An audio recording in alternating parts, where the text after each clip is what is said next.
악기 이름이 정확하게 뭐죠? 우쿨렐라? 줄이 4개밖에 없더라고요. 어쨌든 감사합니다. 이렇게 새롭게 특송할 때마다 새로운 걸 보여주시고 하나님도 기뻐하실 것 같아요. 여러분들 특송 소홀히 여기지 마시고 수요일마다 속회마다 특송 잘 준비하셔서 하나님께 영광을 돌리시기를 주님의 이름으로 부탁을 드립니다. 우리 이렇게 인사합시다. 나를 알고 하나님을 알자. 시작. 여러분들이 자신이 누군지 알면 우리가 하나님과의 관계가 회복될 수 있습니다. 그래서 지난 시간부터 나는 누구인가 라는 주제를 가지고 말씀을 나누고 있습니다. 자, 나는 누구일까 라고 했을 때 왜 내가 누구인지 아는 것이 중요하냐. 지난 시간에 뭐라고 얘기했냐면 나를 아는 사람이, 나 자신을 잘 아는 사람이 하나님과의 관계를 바로 세울 수 있다, 이런 얘기를 제가 지난 시간에 드렸습니다. 그래서 우리가 잘 아는 누가복음의 15장에 보면 탕자의 이야기가 나오잖아요. 이 탕자가 아버지의 재산을 거의 강탈하다시피 뺏어 가잖아요. 아버지 시퍼렇게 살아계신데 그냥 그 재산을 강제로 빼앗아서 허랑방탕한 삶을 사느냐고 결국은 생명을 주고도 바꿀 수 없는 자신의 인생을 다 망가뜨려 버립니다. 그런데 그 탕자가, 그렇게 방탕한 탕자가 언제 아버지를께 내가 돌아가야 되는가라고 생각했냐면, 그 시점이 언제냐면 바로 자신의 실상을 발견했을 때라는 거죠. 자신의 실상이 뭐였습니까? 돼지보다도 더 못한 인생이 자신의 인생인 것을 깨달았어요. 여러분, 그 순간 이 탕자는 아버지께로 내가 돌아가야겠다, 이런 결심을 하게 됩니다. 그동안은 아버지를 내가 버려도, 아버지를 떠나도 아버지는 나한테 그렇게 절대적인 존재가 아니었어요. 있으나 마나한 존재. 그런데 아버지 없는 자신의 그런 처참한 그런 삶을 자각했을 때 탕자에게 아버지는 내가 아버지의 종이 되더라도 정말 돌아갈 수밖에 없는 그런 절대적인 존재, 그렇게 바뀐 겁니다. 바로 이러한 탕자의 자기 발견, 또 아버지에 대한 탕자의 이 자기 발견이 아버지에 대해서 바른 인식을 하게 됐고 아버지와의 관계를 회복할 수 있는 그런 계기가 됐다라는 거죠. 이런 의미에서 우리 크리스찬들이, 우리 그리스도인들이 나 자신을 아는 것은 굉장히 중요합니다. 왜? 나 자신을 잘 알아야 누구와 바른 관계를 맺을 수가 있다고요? 하나님과. 여러분 따라해 봅시다. 나를 알고 하나님을 알자. 그래서 사람이 흙으로 만들어졌는데 이 흙으로 만들어진 우리가 어떻게 참된 그리스도인의 삶을 살아야 하는지에 대해서 흙의 특성을 가지고 지난주에 2가지를 살펴봤습니다. 자, 그래서 첫 번째, 흙의 특성이 뭐라 그랬죠? 생명이라 그랬어요. 흙의 특성은 생명이다 그랬습니다. 모든 생명은 흙으로부터 난다라는 거죠. 우리 사람도 그래서 흙으로 만들어졌잖아요. 자, 만약 흙이 생명의 양양분, 양식을 공급하지 않는다면 식물은 살 수가 없습니다. 식물뿐이겠습니까? 새나 동물, 그리고 사람이 생존이 불가능하다라는 거예요. 흙이 없으면. 육식동물조차도 풀을 주식으로 하는 초식동물이 있어야 생존을 할 수가 있습니다. 그런데 어떤 이는 그래요. 그러면 바닷속 물고기는 흙이 없어서 물속에서는 살 수 있잖아요, 이렇게 물어보지만 사실 그 바다를 품고 있는 그릇 같은 역할을 하는 게 뭐예요? 흙이잖아요. 따라서 흙이 없다면 이 세상 모든 생물은 아예 존재할 수조차 없는 거죠. 그래서 하나님께서는 이렇듯 생명의 흙으로 우리 인간을 지으셨다는 것은 뭐냐면, 인간은 서로서로, 우리가 서로서로 생명을 나누면서 살아야 하는 존재라는 것을 가르쳐주기 위함이라는 거예요. 여러분, 저와 여러분이 예수 그리스도의 생명으로 말미암아 구원받았음을 믿으시기를 바랍니다. 그렇다면 그런 것처럼 나로 인해 누군가가 살아나야 된다는 거예요. 여러분, 저와 여러분들이 예수 그리스도께 생명을 부여받은 존재라면 나 또한 그 생명을 부여받은 그것을 가지고 누군가를 살리는 그런 존재가 돼야 된다는 거죠. 내 들어옴으로, 내 사랑으로 살려낼 수 있는 사람이 내 주위에는 분명히 있다라는 겁니다. 바라기는 예수님 때문에 내가 생명을 얻은 것처럼 나로 인해 누군가 생명을 얻게 하는 그런 삶을 살아가는 저와 여러분 되시기를 주님의 이름으로 축원합니다. 그래서 쭉쭉 넘어 흙의 두 번째 특징은 또 뭐라 그랬죠? 흙의 두 번째 특징은 사랑이다 그랬어요. 사랑. 여러분, 흙은 인간이 내버린 모든 쓰레기들, 온갖 쓰레기들을 다 어떻게 합니까? 다 품어줘요. 다 품어줍니다. 여러분, 만약 인간이 버리는 그 쓰레기를 흙이 품어주지 않았다면 이 지구는 다 쓰레기장이 됐을 겁니다. 더욱이 흙은 무엇이든지 구별하지 않아요. 좋고 싫고 더럽고 깨끗하고 구별하지 않습니다. 그냥 모두 포용해요. 그래서 그걸 포용하고 그것을 정화해서 새롭게 만들어내는 능력이 있습니다. 그래서 제가 지난 시간에 개똥도 흙에다 파묻으면 뭐가 된다 그랬어요? 영양분이 된다 그랬어요. 영양분이. 이렇게 정화시켜줘요. 흙은요, 모든 더러운 것들을 깨끗하게 정화시켜주는 게 흙의 역할이에요. 그래서 흙은 곧 사랑이다 라는 거죠. 이렇게 참된 사랑은 상대를 구별하지 않는다 그랬습니다. 진정한 사랑은 모두에게 사랑해야 되는 거죠. 어떤 사람에게는 사랑인데 어떤 사람에게는 사랑이 아니다? 그건 사랑이 아니에요. 여러분, 예수 그리스도의 사랑은 모든 인류를 품었습니다. 저를 품었고 여기 계신 품은 사람들을 품었고 앞으로 품을 사람들도 여러 남아있어요. 모든 인류를 품은 것이 예수님의 사랑이에요. 진정한 사랑은 그래서 모두에게 사랑해야 된다는 거죠. 그러므로 하나님께서 사랑인 흙으로 인간을 만드셨다라는 것은 인간은 모두 사랑하는 삶을 살아야 된다는 거예요. 더욱이 우리 그리스도인들의 사랑은 값싼 동정이 아니라 사람을 구별하지 않고 지속적으로 그리고 반복적으로 사랑을 해야 된다는 겁니다. 왜냐하면 그와 같은 사랑만이 사람을 감동시키고 사람을 변화시킬 수 있기 때문에 그렇습니다. 그러므로 우리 생명나무 교회의 교인들은 이와 같은 사랑으로 충만한 삶을 저와 여러분들이 산다면 이 시대에 하나님은 우리 생명나무 교회를 사용하실 것이고 또 여러분들을 사용하셔서 주님의 뜻을 이루게 하실 것이고 우리는 마땅히 참된 그리스도이다 라고 세상 사람들로부터 칭찬을 받을 것이라는 겁니다.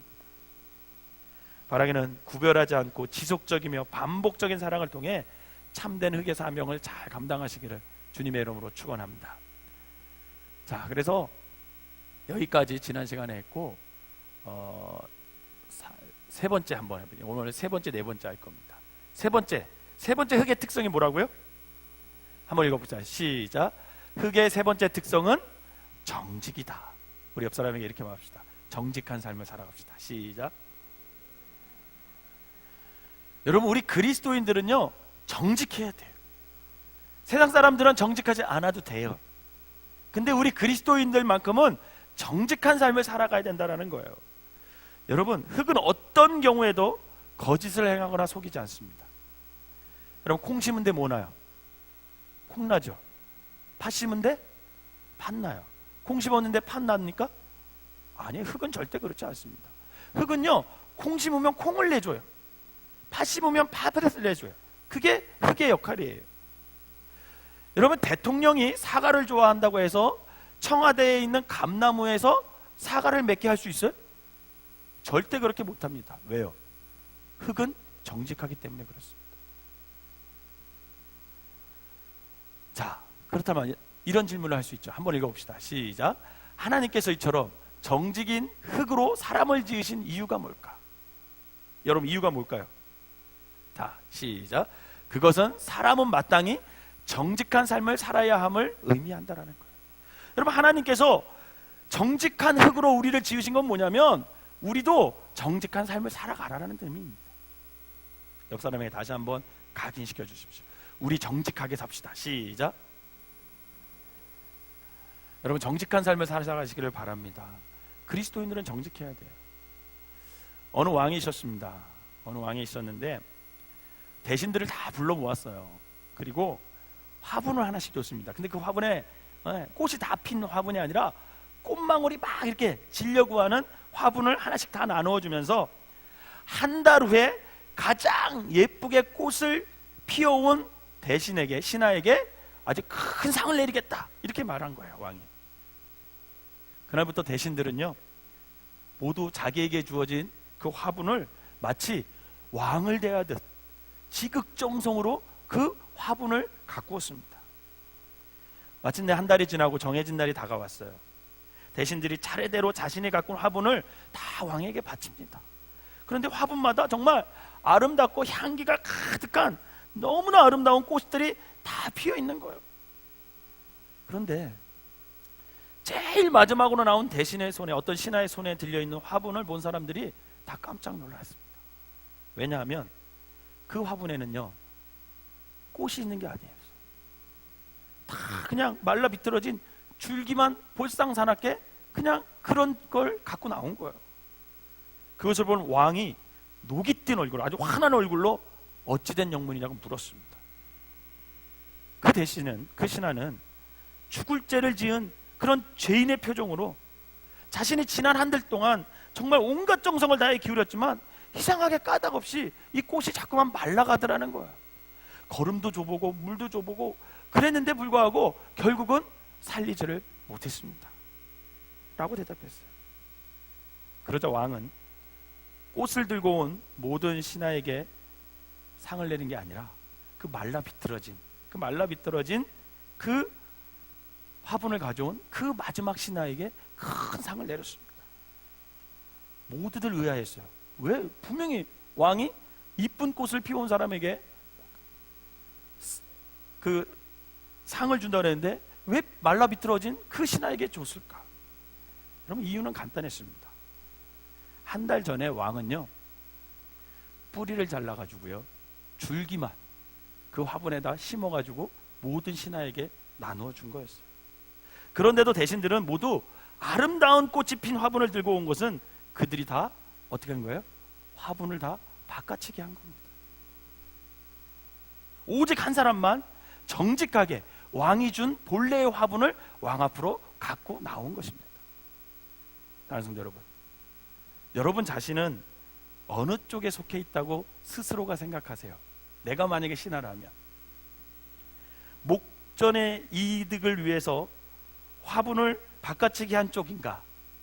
아니면 어떤 불이익이 있을지 모르면서도 그냥 말라 비틀어진 그 화분을 그대로 들고 온 쪽일까? 여러분은 어느 쪽에 섰을 것 같습니까?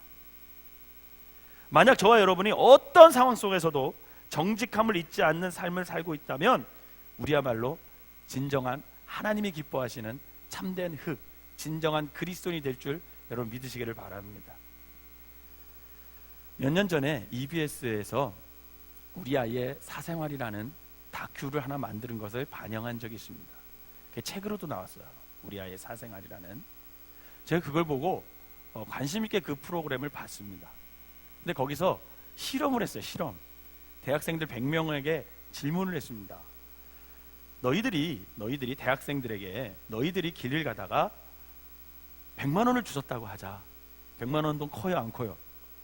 큰 돈이잖아요. 만약에 너희들이 100만 원을 주셨다고 하자. 그러면 그 100만 원을 어떻게 할 것이냐? 이렇게 100명에게 물어봤습니다. 뭐라고 대답했을까요? 제가 이거 우리 청년들한테 물어봤거든요. 우리 청년들 6명인가? 5명한테 물어봤는데 5명이 다 뭐라고 대답했을까요? 하나님이 주신 줄 알고 잘 쓰겠다고. 그렇게 다 대답하는 거예요. 우리 청년들이. 어쩌면 솔직할 수 있다 그랬는데 이 100명의 대학생들이 뭐라고 대답했을까요? 그 중에 90명이 주인을 찾아주기 위해서 자기가 노력하겠습니다. 또 경찰에 갖다 두든지 아니면 뭐 어쨌든 무슨 방법을 써더라도 이 100만 원을 주인을 찾아주겠습니다. 그렇게 대답을 했고 그 중에 10명만이 뭐라고 대답했냐면 우리 청년들과 똑같은 대답을 했어요. 하나님이 주신 줄 알고 아니면 감사하게 행운이라고 생각하고 잘 쓰겠다. 이렇게 10명이 대답했어요. 그래서 주인을 찾아주겠다고 했던 그 90명 중에서 10명을 간추렸습니다. 그래서 몰래 카메라를 했어요. 어떤 몰래 카메라를 했냐면 아르바이트를 시켰어요. 뭐라고 얘기했냐면 오늘 며칠 동안 아르바이트를 할 건데 오늘 하루 아르바이트를 할 건데 너가 아침 10시부터 와서 오후 3시까지 일해서 6시간 정도 일하면 너에게 5만 원을 줄 것이다. 이렇게 아르바이트 비용을 미리 가르쳐줬어요. 그러고 나서 아르바이트가 끝나고 나서 그 10명은 누구였어요? 아까 돈을 100만 원을 주시면 어떡한다는 사람이었어요? 친구들이었어요? 주인을 다 찾아준다는 친구들이었어요. 근데 그 10명이에게 아르바이트가 끝나고 한 명씩 이제 들어오면 봉투에다가 아르바이트 비를 넣어서 줬습니다. 근데 그 아르바이트 비를 얼마씩 넣어줬을까요? 약속은 얼마로 했는데 5만 원으로 했죠. 근데 그 봉투에다가 얼마를 넣었냐면 10만 원을 넣었어요. 10만 원을 넣고 줬습니다. 그래서 이제 몰래카메라가 지금 막 작동하고 있는 거예요. 그래서 오늘 수고했다고 그러면서 매니저가 봉투를 딱 줬습니다. 그랬더니 이 친구들이 봉투에서 확인을 해야 될 거 아니에요. 돈을 딱 확인하더니 깜짝 놀라는 거예요. 분명히 자기가 얼마를 받기로 했는데 5만 원을 받기로 했는데 10만 원이 들어있는 거예요. 그들이 딱 봤더니 감사합니다. 그리고 인사를 하고 돌아간 친구가 10명 중에 몇 명이었을까요? 8명이었습니다. 아까 그 친구들은 다 뭐한 친구들인데 돈을 주시면 어떡한다는 친구들이었는데 다 찾아준다는 친구였어요. 근데 실질적으로 정말 자기에게 그런 상황이 닥쳤을 때 어떻게 했습니까? 모르는 척하고 그 돈을 어떻게 했을까요? 다 가져갔어요. 근데 단 두 사람만 딱 보더니 제가 약속한 금액은 5만 원입니다. 여기 5만 원이 더 왔네요 하고 5만 원을 꺼내서 그 매니저에게 돌려줬습니다. 몇 사람만이? 두 사람만. 나중에 이게 몰래카메라라는 게 밝혀졌어요. 그 친구들한테 얘기를 했어요. 그랬더니 8명이 뭐라 그랬을까요? 너무 창피하니까 이거 방송 보내지 말라달라고 모자이크 처리해달라고 그렇게 얘기를 하고 2명이 뭐라고 대답했냐면 기분이 어떻습니까? 그랬더니 너무 뿌듯합니다. 여러분, 도덕적이지 않은 사회 속에서 도덕성을 갖춘다는 것은 그만큼 경쟁력을 갖추고 있는 것입니다. 여러분, 우리 시대가 정직하지 못한 시대라면 그 정직하지 못한 그 시대 속에서 여러분들의 자녀가 정직한 아이로 자란다는 것은요, 남들이 없는 강한 경쟁력을 갖고 자라난다는 것을 여러분 아셔야 됩니다. 여러분, 세상이 정직하지 않고 그리스도인이 정직하다는 것은 세상이 능히 그리스도인을 이기지 못한 강력한 힘이 저와 여러분들에게 있다라는 것을 여러분 믿으시기를 바랍니다. 바라기는 정직한 삶을 통해서 참된 흑의 사람, 진정한 그리스도의 사람, 그리스도인이 되시기를 주님의 이름으로 부탁을 드립니다. 흑은 정직하는 거예요. 그래서 저와 여러분들은 정직한 삶을 살아가는 거예요. 자, 마지막으로 흑의 네 번째 특성이 뭡니까? 도구됨입니다. 도구됨. 여러분, 흑이 불에 타요, 안 타요? 불에 안 타요. 불 나면 그래서 흑 뿌리잖아요. 그죠? 흑은 불에 안 탑니다. 근데 그 진흙에 물을 부어가지고요, 모양을 만들어서 구우면 뭐가 돼요? 단단한 도구가 돼요. 만약 그릇을 만들면 그릇이 되고, 어떤 이렇게 인형 같은 걸 만들면 인형이 되잖아요. 근데 여러분, 흑은요 자기 주장이 없어요. 그죠? 그 만드는 사람한테 나 뭐로 만들어 주세요 이렇게 흑은 요구하지 않아요. 만드는 사람이 만드는 대로 그냥 가만히 있어요. 토기장이가 빚는 대로 토기장이에게 자신을 맡길 뿐입니다. 그래서 흑은 자신이 되기 원하는 도구가 아니라 토기장이가 원하는 도구가 될 수밖에 없는 거죠. 또한 흑은 특정 도구를 만들었던 자신에 대해 어떤 불평하지 않아요. 그리고 비교하지 않습니다. 그게 흑의 도구됨이에요. 여러분, 그렇다면 하나님께서 이처럼 도구됨인 흑으로 사람을 지으셨다. 이게 무슨 뜻이냐? 왜 도구됨인 흑으로 사람을 지으셨을까? 이유는 간단합니다. 자, 읽어봅시다. 시작. 사람은 언제나 하나님께 자신을 맡겨 하나님의 도구로 살아야 함을 뜻하는 거예요. 저와 여러분은 하나님의 도구로 사용되어야 됨을 믿으시기를 바랍니다. 이렇게 인사합시다. 저와 당신은 하나님의 도구입니다. 시작. 여러분, 우리의 삶의 주인은 누구예요? 하나님이세요. 그러면 우리는 하나님이 원하시는 삶을 살아야 돼요. 그게 도구된 삶의 모습이라는 거예요. 그렇기 때문에 우리는 언제나 하나님께서 맡겨주신 그 삶, 그 사명을 감당하면서 사는 삶, 그게 참 그리스도인의 삶이라는 것입니다. 요한복음 19장 25절에서 27절을 한번 읽어봅시다. 시작. 예수의 십자가 곁에는 그 어머니와 이모와 글로바의 아내 마리아와 막달라 마리아가 섰는지라. 예수께서 자기의 어머니와 사랑하시는 제자가 곁에 서 있는 것을 보시고 자기 어머니께 말씀하시되 여자여 보소서 아들이나 하시고 또 제자에게 이르시되 보라 내 어머니라 하신대 그때부터 그 제자가 자기 집에 모시니라. 아멘. 여러분, 십자가에서 돌아가시기 직전 예수님께서 요한에게 자신의 어머니 마리아를 뭐라고 소개합니까? 내 어머니다, 이렇게 얘기해요. 내 어머니다.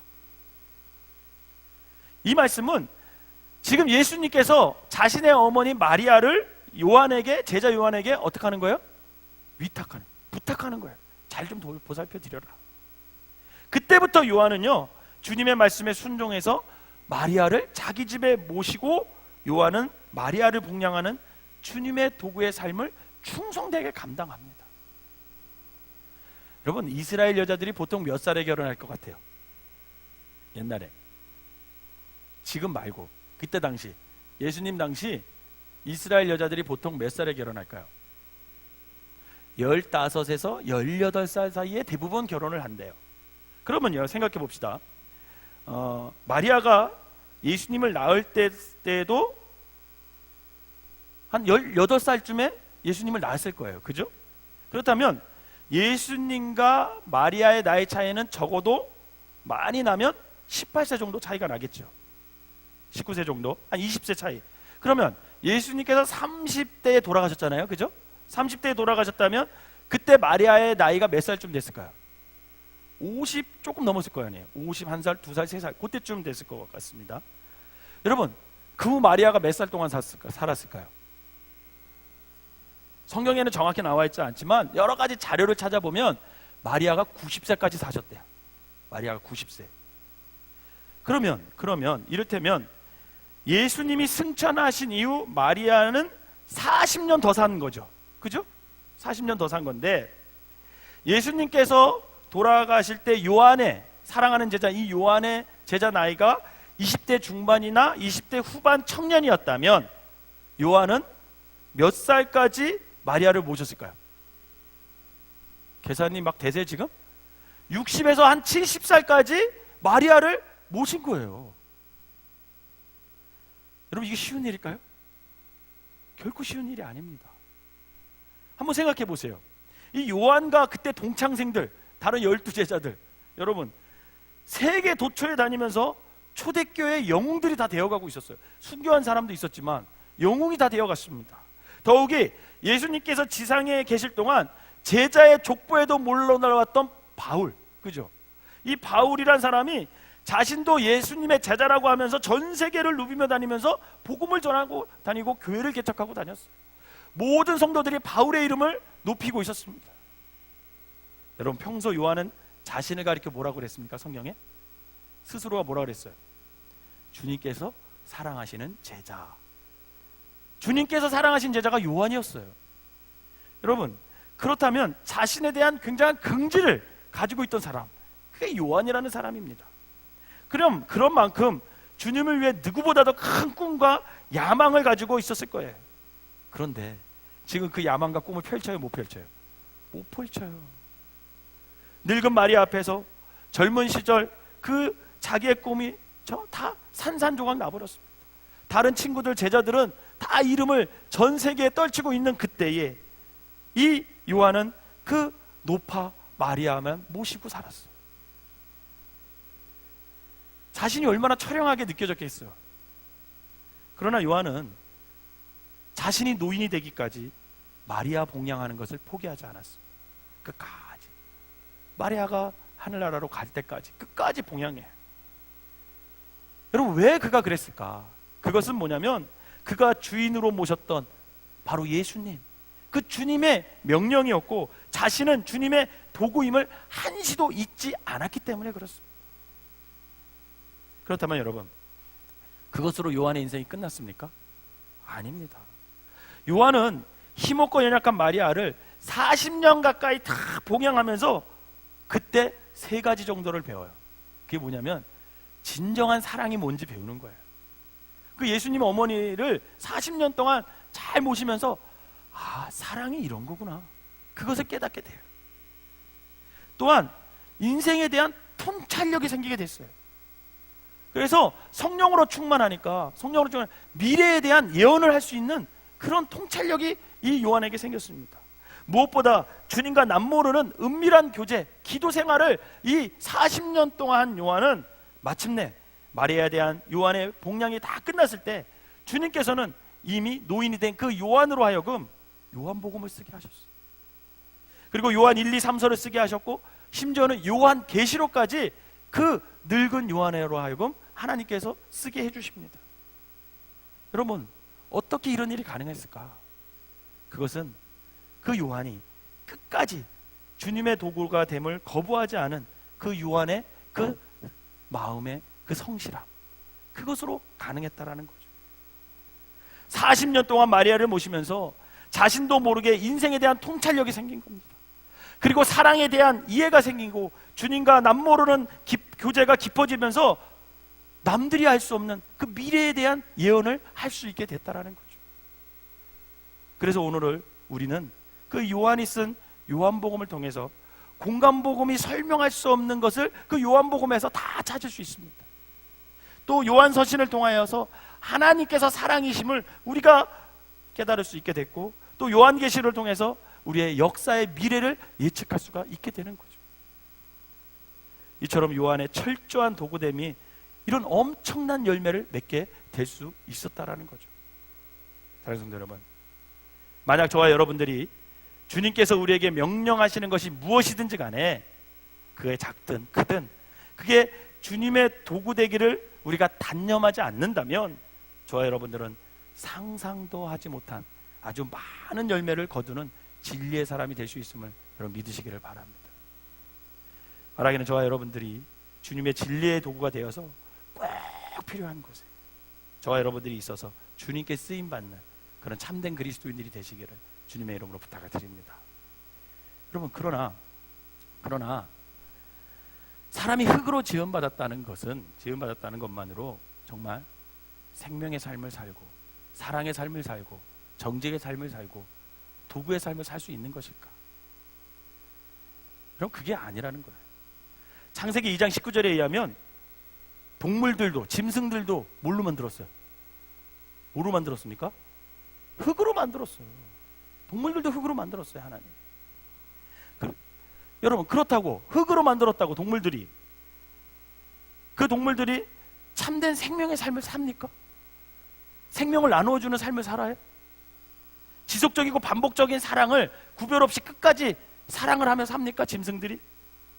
늘 정직하고 항상 진리의 도구로 그 짐승들이 삶을 살아갑니까? 아니에요. 짐승은 흙으로 만들어졌음에도 불구하고 자기 본능으로 살아요. 자기 본능대로 삽니다. 자기 욕망을 쫓아 삽니다. 창세기 2장 7절을 한번 읽어볼겠습니다. 시작. 여호와 하나님이 땅의 흙으로 사람을 지으시고 생기를 그 코에 불어넣으시니 사람이 생명이 되니라. 아멘. 여러분, 흙으로 지어진 짐승과 달리 인간은 다른 한 가지가 있다는 거예요. 그 한 가지가 뭡니까? 오늘 본문 창세기 2장 7절에 의하면 뭐가 있어요? 생명이 있어요. 생명. 다시 한번 창세기 2장 7절을 크게 읽어봅시다. 시작. 여호와 하나님이 땅의 흙으로 사람을 지으시고 생기를 그 코에 불어 넣으시니 사람이 생명이 된지라. 아멘. 만약 하나님께서 사람을 흙으로 지으시는 것만으로 그치셨다면 인간과 짐승은 다를 바가 없어요. 모양만 다를 뿐이죠. 그러나 하나님께서는요, 흙으로 지으신 우리에게 특별히 당신의 생기를 불어 넣어 주셔서 우리가 뭐게 되게 하셨어요? 생명이 된 줄 믿으시길 바랍니다. 우리 옆 사람에게 당신은 생명입니다. 시작. 여러분, 이게 짐승과 근본적인 인간이 다른 차이라는 거예요.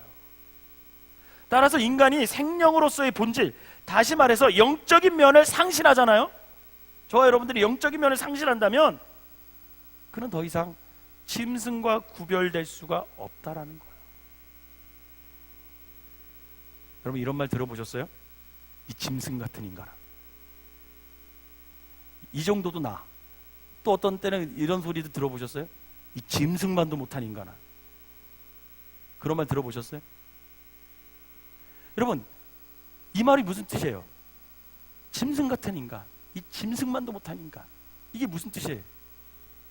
이 말은요, 저와 여러분들이 인간이 생명으로서의 본질, 즉 영적인 면을 상실하게 되잖아요.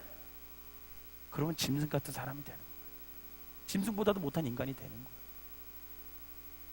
그러므로 저와 여러분이 끊임없이 놓지 말아야 하는 것, 그게 뭐냐면 영적인 삶을 추구하는 겁니다. 사랑하는 영적인 삶을 포기하지 마시기 바랍니다.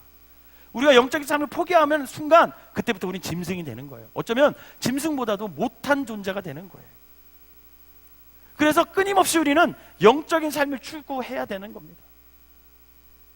밥만 먹은다고 해서 다 인간이 되는 게 아니에요. 숨 쉰다고 다 인간이 아닙니다.